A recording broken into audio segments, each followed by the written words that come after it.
Bueno, pues así viene la actualidad, es viernes y nosotros tenemos también tiempo para la cultura y el ocio. Tiempo para leer y para escribir, para leer con niños y para escribir con y para niños. Jorge Gonzalvo, buenos días. ¿Qué tal? Buenos días, Pilar. Enhorabuena, en primer lugar, porque acabáis de presentar esta misma semana, lo habéis hecho en Madrid, el Observatorio de Literatura Juvenil e Infantil de Zaragoza. Cuéntanos, ¿en qué consiste este proyecto? Eso es, el Observatorio LIG, que es yo creo que una de las contracciones más feas que existen en el mundo para definir la literatura infantil y juvenil, es un proyecto que coordina, que piensa, que idea atrapavientos, donde la ubicación física de todas las actividades se van a desarrollar en el Centro Musical Artístico de Las Armas. A partir de ahí vienen un montón de cosas más, ¿no? No solo pretende ser un grupo de actividades en torno a talleres de escritura para niños de 0 a 100 años, que es como nos gusta decir, sino además un centro que recoja, bueno, que cree una mesa de trabajo donde van a participar personajes relacionados con la educación, con las bibliotecas, con la creación literaria, escritores, ilustradores. Y en esa mesa de trabajo se va a crear una serie de contenidos para poder definir lo que es una escuela de más de 2 años en torno a la literatura infantil y juvenil. El objetivo, ayudar a incentivar a los más pequeños, animarles a leer y también a los padres o a todos los autores que hay en la comunidad autónoma que quieran escribir para los más pequeños, porque estáis dedicados a ayudar a los más pequeños, a iniciarlos en la lectura y también a fomentar la escritura. El objetivo es atrapar, por eso un poco también lo de atrapavientos, ¿no? Atrapar a la gente a que lea más y a que escriba más. Y eso que nosotros, nuestra visión es optimista, nosotros pensamos que aunque se diga muchas veces que no, los chavales leen y escriben, pero nos gustaría que lo hicieran más, además en torno a la diversión, ¿no? Crear un poco la propuesta de escritura por la que apostaba gente como Gianni Rodari en su Gramática de la Fantasía, que decía que escribir tiene que ser un acto totalmente divertido para el niño y no una obligación, igual que leer. Y escritores y lectores, sobre todo lectores voraces, han sido en su infancia y en su juventud Sergio del Molino y Ana Rioja. Primera pregunta para Jorge Gonzalvo. Pues mira, yo la verdad que con muchísimo respeto me acerco siempre a la literatura infantil porque me considero absolutamente incapaz de acercarme como escritor a ella, ¿no? Si me viera la tesitura de escribir un libro de literatura infantil y juvenil, no me creo capaz de hacerlo. Pero además, yo creo que en Zaragoza tenemos la suerte de tener una serie de librerías estupendas dedicadas al público infantil que en otras ciudades no tienen esa suerte, ¿no? Y creamos ahí una cantera de pequeños lectores, pero a mí me da la sensación de que si no hay una cultura lectora en casa, si los niños no leen, no ven leer a sus padres, por mucho que hagamos y por mucho que intentemos hacer, promover talleres y promover historias, no vamos a conseguir que ese niño sea un lector en el futuro. No sé qué opinas, si hacéis algo con los padres o si el trabajo igual habría que centrarse también en trabajar con los padres para que valoren la necesidad de que los niños les vean leer a ellos. Estoy totalmente de acuerdo contigo porque yo también me considero un lector voraz y yo siempre digo que al leer en realidad los chavales empiezan a leer por imitación de lo que ven alrededor, igual da que sea un padre, un adulto, un referente, ¿no? para el chaval. Por eso decimos que las actividades son para niños de 0 a 100 años. Vamos a hacer actividades con niños, pero también con padres. Hay talleres de escritura creativa para padres, por ejemplo. ¿Por qué? Porque queremos que, si ya hay padres que de una manera estupenda quieren dedicar tiempo a leerles cuentos a sus hijos por las noches, ¿por qué no proponerles que escriban?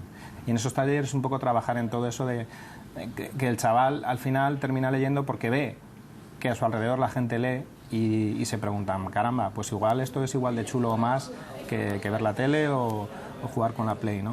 Entonces, por ese lado, totalmente de acuerdo. Y hay propuestas de todo tipo. Lo que pasa es que además vamos a combinar no solo propuestas de creación literaria, sino que vamos a intentar combinarlas con otras, hacerlas un poco más transversales, es decir, porque va a haber talleres de escritura creativa con actores, donde se puedan crear personajes literarios chulos, pero que luego los actores les van a dar vida. Vamos a hacer un montón de cosas que vamos a procurar que lo que hagan es que la literatura sea divertida para el chaval, que sea un foco de atención. Por ejemplo, dime Ana.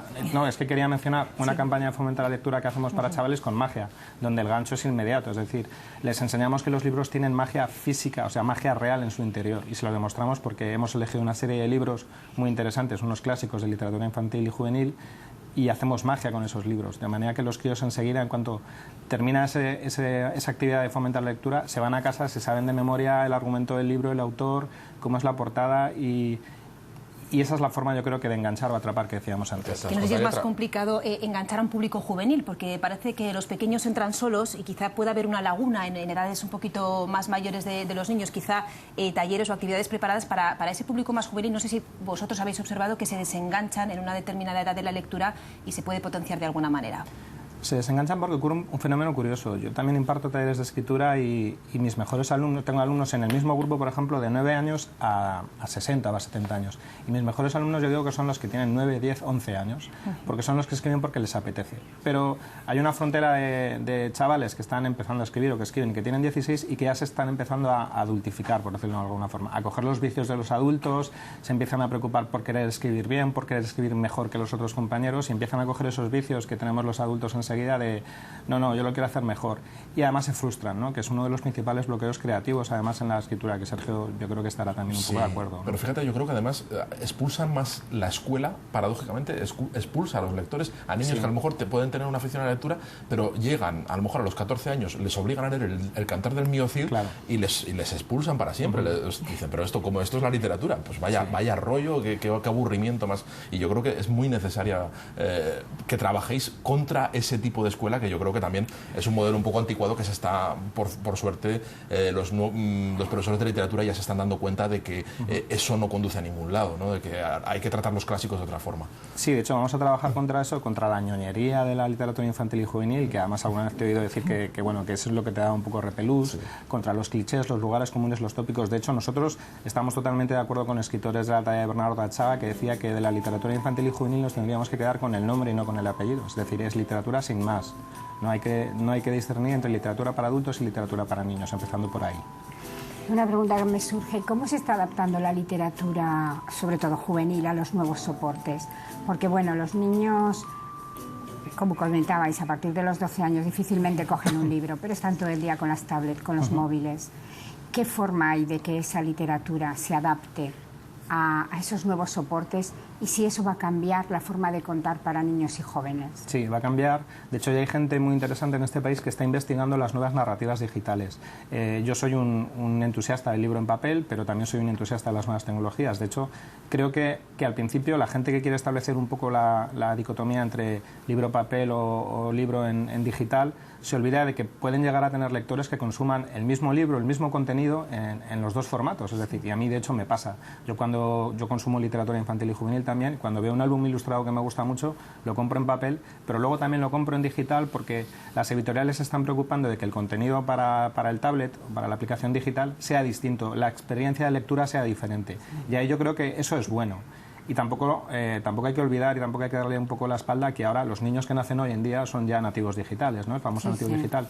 Y van a aprender a todos sus conocimientos básicamente a través de medios digitales. Pues de nuevos soportes vamos a hablar ahora mismo en unos minutos, pero antes recuérdanos, quien quiera acercarse a ese observatorio, ¿dónde estáis ubicados para el público que nos está viendo? Estamos ubicados en el Centro Musical Artístico Las Armas, que sabéis que está en la calle Las Armas. Además, el viernes que viene a las 6 de la tarde tenemos una gran clase abierta para anunciar y promover los nuevos talleres de escritura que comienzan ya en abril, escritura para padres, escritura para niños, taller de periodismo para niños y jóvenes. Y el próximo viernes por la tarde, quien se quiera acercar a las 6 al Centro Musical Artístico Las Armas, estaremos allí pues para charlar de esto, darles un pequeño taller de escritura creativa a todo el que quiera estar y compartir un poco las inquietudes que tenemos en el observatorio. Pues apuntamos la cita. Muy bien. Gracias, Jorge, Muchas enhorabuena. Gracias a vosotros. Gracias. Y nosotros seguimos hablando de periodismo también y de nuevos soportes.